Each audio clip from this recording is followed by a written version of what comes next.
Hello friends, सभी का स्वागत है जीनियस क्लासेस वही के सर में।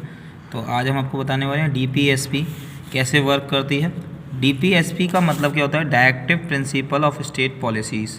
इसका मतलब राज्य के नीति निर्देशक तत्व। जो बच्चे पहली बार संविधान को पढ़ रहे हैं, जो बच्चे पहली बार संविधान को पढ़ रहे हैं उनके लिए एक अलग चीज़ है ये, और जिन्होंने पढ़ रखा है उनके लिए आसान है। तो मैं इस तरीके से पढ़ाऊँगा जैसे कि पहली बार पढ़ रहे हो। नीति निर्देशक तत्व, नीति गलत हो गया मेरा, मैं सही से लिख दे रहा हूँ। नीति निर्देशक तत्व, ठीक है बच्चों। राइटिंग पर ध्यान मत देना, सारी योजनाओं पर ध्यान देना, मैं किस तरीके से बताने वाला हूँ। राज्य के नीति निर्देशक तत्व से पहले हमने सीखा था, ये आता है भाग 4 में। संविधान के भाग 4 में राज्य के नीति निर्देशक तत्वों को पढ़ा जाता है। अनुच्छेद जो इसमें आते हैं वो 36 से लेकर के 51 तक के आते हैं। कुछ विशेष अनुच्छेद भी हैं जो उसमें का करके बनाए गए हैं। मूल संविधान में कभी भी अनुच्छेद जितने थे उतने ही आज हैं, लेकिन बस उसका A-B सेक्शन बढ़ा दिए गए हैं। तो मैं क्लियर आपको बता दूं, राज्य के नीति निर्देशक तत्व किस देश से लिए गए हैं? आयरलैंड के संविधान से लिए गए हैं। आयरलैंड के संविधान से इनको हमारे देश में डाला गया है। और ये हमारे जो सलाहकार थे B.N. राव, संविधान के जो संवैधानिक सभा के जो सलाहकार बोला जाता है, एडवाइज़र बोला जाता है, B.N. राव, उनकी सिफारिश पर डाले गए थे। उन्होंने कहा था कि हमारे देश में 2 प्रकार के मौलिक अधिकार होने चाहिए। मौलिक अधिकार 2 प्रकार के होने चाहिए, लेकिन पहले वाले को मौलिक अधिकार बोला गया जो कि हमको मिलेंगे ही मिलेंगे। दूसरे वाले को मौलिक अधिकार ना बोल करके डीपीएसपी बोला गया, यानी कि इसे मौलिक अधिकार 2 ना बोल करके डीपीएसपी राज्य के नीति निर्देशक तत्व बोला गया।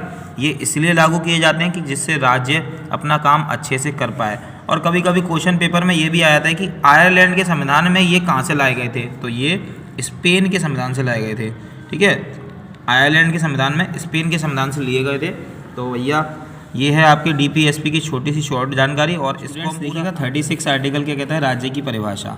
सिंपल सी बात, राज्य की परिभाषा का मतलब यहाँ पे ये होगा कि जो सरकार है वो नीति निर्देशक तत्वों द्वारा एक राज्य को कितना अच्छा बना सकती है, कितना सुंदर उसकी व्यवस्था कर सकती है। जैसे जैसे उसको संसाधन मिलते जाएंगे या पैसा मिलते जाएगा, धन मिलते जाएगा, वैसे वैसे वो अपने राज्य को अच्छा बनाते जाएगा। तो ये है राज्य की परिभाषा का मतलब राज्य के नीति निर्देशक तत्व क्या होते हैं। 37 ये कहता है कि न्यायालय में ये जो होंगे परिवर्तनीय नहीं होंगे, न्यायालय में इनको चुनौती नहीं दे सकते। इसका मतलब अगर कोई आर्टिकल इसमें से 36 और 51 में से कोई भी आर्टिकल अगर उसको माना नहीं जा रहा है किसी राज्य में, या कोई सरकार इसको नहीं मानती है, तो आप इसको न्यायालय में चुनौती नहीं दे सकते हैं। इतना किसी को राइट नहीं है, क्योंकि ये मौलिक अधिकार नहीं है, ये डीपीएसपी है, नहीं दे सकते। चलिए, और आर्टिकल नंबर 38 आर्टिकल नंबर कहता है कि आर्थिक, राजनीतिक व सामाजिक न्याय व्यवस्था होनी चाहिए। मतलब जो न्याय है वो सामाजिक आधार पर भी हो, राजनीतिक आधार पर हो और आर्थिक आधार पर भी हो। 39 क्या कहता है? समान कार्य के लिए समान वेतन होना चाहिए। मतलब कोई काम चाहे स्त्री करे चाहे पुरुष करे, उसके लिए समान वेतन होना चाहिए। साथ में संसाधनों का उचित वितरण होना चाहिए। मतलब ये नहीं है कि सारे संसाधन एक ही आदमी इकट्ठा कर ले और लोगों को संसाधन नहीं मिले। जैसे कि हैंडपम्प है तो आदमी ने अपने घर में लगा लिया, पानी उसी के पास जा रहा है और पड़ोसी के पास पानी नहीं है। तो संसाधनों का एकत्रीकरण ना हो, इनका उचित वितरण हो, ऐसी व्यवस्था कौन करेगा? सरकार करेगी। अगर नहीं करेगी तो आप उसको चुनौती नहीं दे सकते, ज़बरदस्ती भी नहीं कर सकते। उचित वितरण, ठीक है। 39 का क्या कहता है? निःशुल्क कानून सहायता। जिसके पास पैसा नहीं हो उसको निःशुल्क कानून की सहायता मिले और समान अवसर पर न्याय मिले। मतलब न्याय का अवसर भी सबका समान हो, ठीक है। ये भी व्यवस्था कौन करेंगे? सरकार व्यवस्था करेगी। 40 नंबर आर्टिकल जो कि गांधी जी ने दिया था, ये ग्राम पंचायत को लेकर था। वैसे ग्राम पंचायत मूल संविधान में 40वें आर्टिकल में डाली गई थी। इसका मतलब तो ग्राम पंचायत का जो कानून था ये गांधी जी के समय पर आ गया था, मूल संविधान में गांधी जी के द्वारा दिया गया था, गांधीवादी कहलाता है ये। लेकिन आपको एक बात बता दूं कि ये 73वें संविधान संशोधन में, 73वें संविधान संशोधन यानी कि 1993 कब हुआ था ये? 1993 में इसको अपने अनुसूची में लगा दिया गया था। आपको पता होगा अनुसूचियाँ हमारी जो 12 हो चुकी हैं, पहले कितनी थी? 8 थी। जब मैं अनुसूचियाँ आपको एक चैप्टर में पढ़ा दूंगा तो आपको क्लियर हो जाएगा कि ये अनुसूची में आ चुका है। तो वैसे तो ये मूल संविधान में 40वें आर्टिकल में था, मतलब आप इसको जब लगा नहीं सकते, लेकिन अब तो ये मतलब हर जगह लगाया जाता है। आर्टिकल जो आपका कहता है वो क्या कहता है? कुछ विशेष मामलों में काम का अधिकार हो, जैसे कुछ दशाओं में काम का अधिकार। शॉर्ट में लिख रहा हूँ मैं, लेकिन समझा दे रहा हूँ। जैसे कि कोई बूढ़ा आदमी है और उसके पास कमाने का कोई साधन नहीं है, तो उसको काम दिलाएगी सरकार, ऐसा भी सरकार को शासन व्यवस्था में लाना होगा। ठीक है, कोई विकलांग है तो उसको भी कहीं ना कहीं से कोई काम की व्यवस्था करानी होगी। कोई छोटा है उम्र में, उसको भी काम की व्यवस्था करानी होगी। किसी और कास्ट का है उसके लिए भी काम की व्यवस्था करनी होगी। मतलब कुछ दशाओं में काम का अधिकार सभी को मिलना चाहिए। ठीक है, सार्वजनिक सहायता मिले, शिक्षा का अधिकार मिले, ये 41 आर्टिकल कहता है।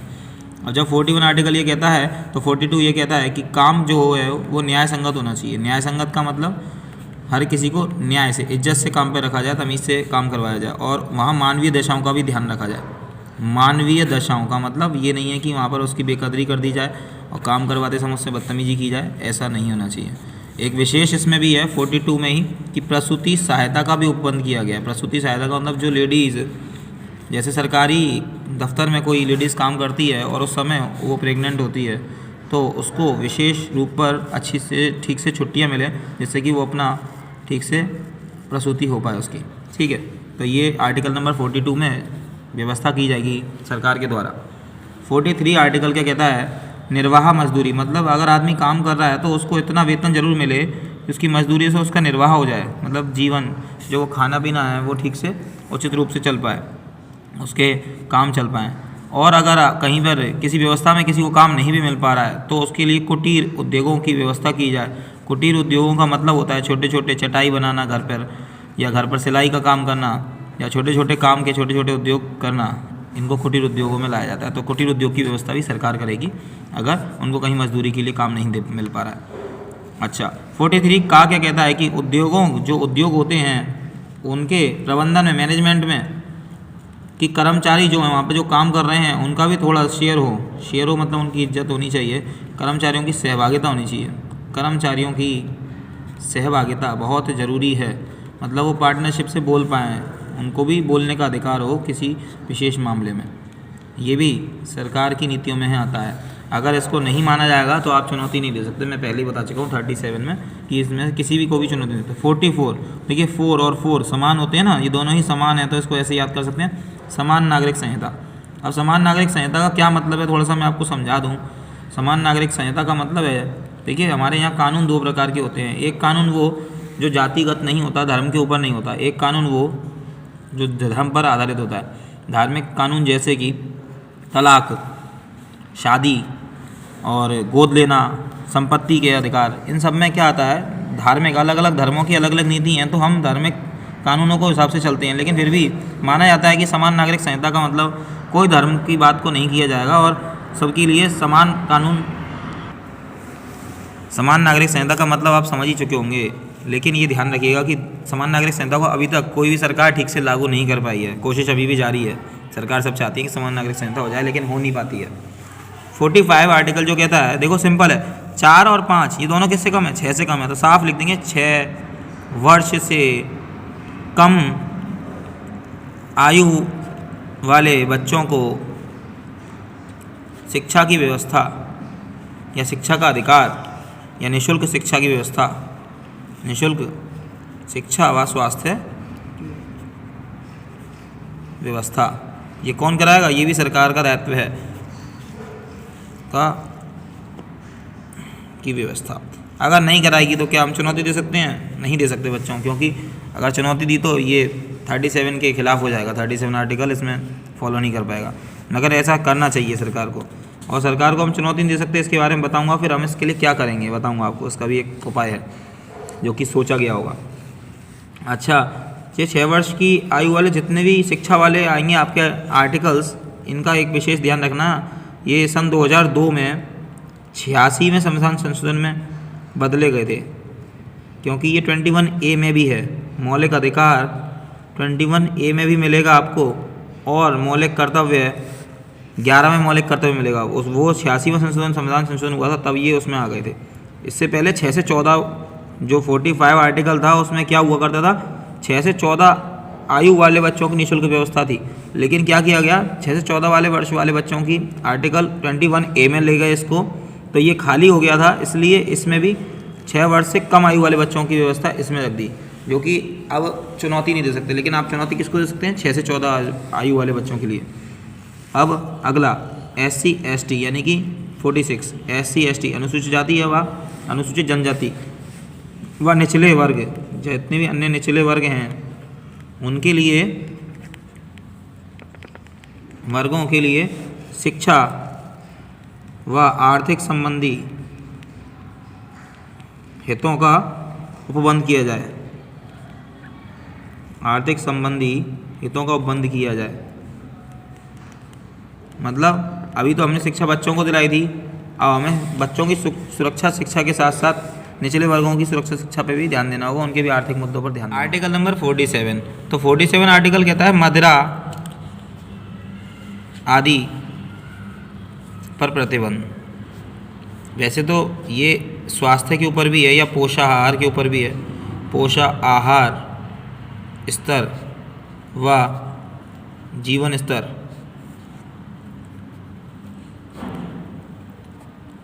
जन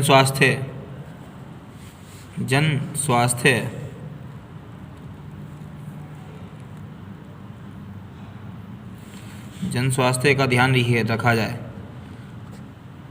ये भी सरकार का कर्तव्य है, ठीक है। और 48 आर्टिकल, वैसे देखिए मदिरा बंद करे सरकार या ना करे, आप उसको चुनौती नहीं दे सकते, क्योंकि आर्टिकल नंबर 37 क्या कहता है ये बार बार बता रहा हूँ मैं आपको। लेकिन सरकार को ऐसा करना चाहिए अच्छी सरकार बनने के लिए। कृषि 48 आर्टिकल कहता है कृषि व पशुपालन के लिए उचित व्यवस्था की जाए, जिससे कि आसानी से हमारे राज्य की सरकार जो है, मतलब देश की सरकार का ध्यान होना चाहिए, कृषि और पशुपालन अच्छे से हो। और इसी में ही आता है जो दुधारू पशु हैं, दुधारू पशु से गाय, भैंस, बकरी, इनका संरक्षण किया जाए, मतलब इनको कोई मारे नहीं, पशुओं का संरक्षण। अभी लोगों का भी मुद्दा रहा है कि योगी जी ने इस चीज़ पे ज़्यादा जोर दिया, गैया का बचाव, लेकिन ये तो पहले से ही हमारे आर्टिकल्स में 48 में है, तो उन्होंने संविधान को देखकर ही ये अपना निर्णय लिया है, तो उनके निर्णय को कोई गलत नहीं कह सकता, ये संवैधानिक तौर पर बिल्कुल सही है और ऐसा करना भी चाहिए, क्योंकि वो दुधारू पशु होता है गैया। बाकी हिंदू धर्म की जो मान्यता है उस हिसाब से तो वो देवी है, 33 करोड़ देवी देवताओं को वास है उसमें, लेकिन दुधारू पशु होने के साथ साथ वो संवैधानिक मान्यता भी रखता है कि उसको संरक्षण मिले और उसको आप परेशान नहीं कर सकते। 48 कहा क्या कहता है कि पर्यावरण का भी हम ही को ही ध्यान रखना पड़ेगा, मतलब सरकार रखेगी ध्यान, नहीं रखेगी तो कोई कुछ नहीं कह सकता, क्योंकि ये 37 के खिलाफ हो जाएगा। वह वन्य जीवों का संरक्षण, मतलब जो जीव वन में रहते हैं उनका संरक्षण भी किया जाए और लुप्त ना हो प्रजातियाँ। 49 कहता है स्मारकों जैसे कि ताजमहल है, राष्ट्रीय महत्व के स्थान हैं, उनके संरक्षण का भी जिम्मेदारी कौन लेगी, सरकार लेगी, और इसको अपना कर्तव्य मानेगी DPSP के हिसाब से। नहीं मानेगी तो कोई कुछ नहीं कर सकता, क्योंकि 37 आर्टिकल यही कहता है कि चुनौती नहीं दे सकते न्यायालय में। 50 का मतलब होता है 50-50, बिस्किट खाया होगा आपने, 50-50 बिस्कुट आता था, 20-20 बिस्कुट आने लग गया है, ज़माना मॉडर्न हो गया है। तो न्यायपालिका व कार्यपालिका अलग अलग होंगी, सीधे सीधे समझ लीजिए, ये मैंने ऐसे करके लिख दिया। न्यायपालिका और कार्यपालिका के सदस्य बिल्कुल अलग अलग होंगे, एक भी सदस्य मिलेगा नहीं, जिससे कि मिलीजुली भगत नहीं हो जाए। पता चला कानून बनाने वाली कार्यपालिका जो लागू कर रही है और न्यायपालिका दोनों के जो मेंबर्स हैं वो आपस में मुठभेड़ मतलब बातचीत कर लें और कानून लागू करने के साथ साथ अपनी ही व्यवस्था लगा दें पूरे में। इसलिए न्यायपालिका और कार्यपालिका के लोग अलग अलग होने चाहिए, अलगाव होना चाहिए। 51 ये कहता है कि हमने अपने पूरे देश को सुधार दिया, पूरी व्यवस्था को सुधार दिया, तो एक काम करते हैं, अब अंतर्राष्ट्रीय मतलब पूरे विदेश को भी सुधारते हैं, दुनिया को सुधारेंगे हम। अंतर्राष्ट्रीय शांति, मतलब हमें शांति चाहिए जो कि अंतर्राष्ट्रीय रूप पर होनी चाहिए।